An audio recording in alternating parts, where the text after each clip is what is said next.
Hello.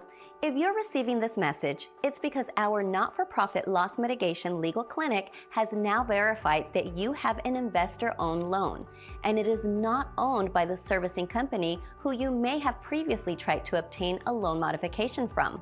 They're only their collections agent.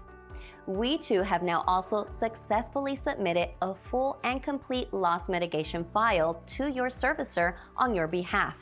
But unfortunately, due to their master servicing and pooling agreement between the true owner of your loan and their current servicing agent, your servicer will not allow us or you to deal directly with the owner of your loan. Their servicer has either declined your file for a loan modification or simply has not yet provided an acceptable and/or timely response as mandated by both state and federal dual tracking laws.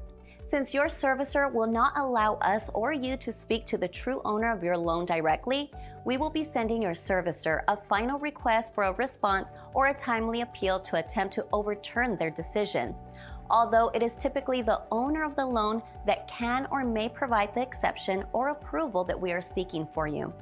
It is imperative that you immediately communicate with and/or, if it is at all possible, come into our office and meet with one of our senior loss mitigation supervisors in person.